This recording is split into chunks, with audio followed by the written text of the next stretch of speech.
ಗುರು ಬೆಳಗ್ಗೆ ಸ್ಟ್ಯಾಂಡ್ ಕಡೆ ಬಂದೆ. ನನ್ ಮಗನ್ ಫುಲ್ ಗಲೀಜ್ ಆಗ್ಬಿಟ್ಟಿದ್ ಗಾಡಿ. ಅದಕ್ಕೆ ಫುಲ್ ಗಾಡಿ ಸ್ನಾನ ಮಾಡಿಸ್ಬಿಟ್ಟು ಬಾಡಿಗೆ ಒಂದ್ ಬಂತು.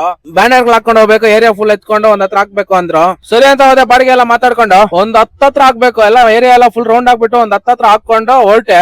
ಇಲ್ಲ ನನ್ ಮಗಂದು ಗಾಡಿ ಅಲ್ಲದಲ್ಲಿ ಇಳಿಸ್ಬಿಟ್ಟು ಅವನ ಟಾಟಾ ಎಸಿ ಅವನು. ಒಂದ್ ಹಾಫ್ ಅನ್ ಅವರ್ ಇಲ್ಲೇ ಇದ್ಬಿಟ್ಟೆ. ಫುಲ್ ಜಾಮ್ ಆಗ್ಬಿಟ್ಟಿತ್ತು. ಆಮೇಲೆ JCB ಬಂತು, ಎತ್ತಿ ಎಳೀತು, ಬಂದ್ಬಿಟ್ಟೆ. ಆಮೇಲೆ ಅನ್ಲೋಡಿಂಗ್ ಪಾಯಿಂಟ್ ಹತ್ರ ಬಂದ್ಬಿಟ್ಟೆ ಗುರು. ಎಲ್ಲ ಹಾಕೊಂಡು ಎಲ್ಲ ಏರಿಯಾ ಫುಲ್ ಹಾಕೊಂಡು ಅನ್ಲೋಡಿಂಗ್ ಪಾಯಿಂಟ್ ಹತ್ರ ಬಂದ್ಬಿಟ್ಟು ಎಲ್ಲ ಇಳಿಸ್ಬಿಟ್ಟು ಬಾಡಿಗೆ ಕಾಸೆಲ್ಲ ಈಸ್ಕೊಂಡು ಹೊರಟೆ. ಇನ್ನೊಂದ್ ಬಾಡಿಗೆ ಬಂತ. ಹಂಗೆ ಸ್ಟ್ಯಾಂಡ್ ಕಡೆಗೆ ಹೋದೆ. ಹಂಗೆ ಒಂದ್ ಬಾಡಿಗೆ ಬಂದು ಫೋನ್ ಮಾಡಿದ್ರು, ಬಾಪ ಒಂದ್ ಲೋಡ್ ಐತಂತ. ಹಂಗೆ ಹೋದೆ. ಆಲೋ ಬ್ಲಾಕ್ ಲೋಡ್ ಹಾಕ್ದೆ. ಭಾಷಾಬಾಯ್ ಇದ್ದು ನಮ್ ಫೇಮಸ್ ಭಾಷಾಬಾಯ್, ಯಾವಾಗ ಬಾಡಿಗೆ ಕೊಡ್ತಾ ಇರ್ತೇನೆ ಅವಾಗ ಲೋಡ್ ಎಲ್ಲ ಮಾಡ್ಕೊಂಡು ಅನ್ಲೋಡಿಂಗ್ ಪಾಯಿಂಟ್ ಹತ್ರ ಬಂದೆ. ಇವಾಗ ಹೊಸದಾಗ ರೆಡಿ ಮಾಡ್ತಾ ಇದ್ರು, ಪಿಂತ್ ಎಲ್ಲ ಹೊಡೆದಿದ್ರು ಅಷ್ಟೇ. ಬಿಲ್ಡಿಂಗ್ ಇವಾಗ ಸ್ಟಾರ್ಟ್ ಮಾಡ್ತಾ ಇರೋದು. ಎಲ್ಲ ಅನ್ಲೋಡ್ ಎಲ್ಲ ಮಾಡ್ಬಿಟ್ಟು ಹೊಟ್ಟೆ ಇನ್ನ ಸ್ಟ್ಯಾಂಡ್ ಕಡೆಗೆ.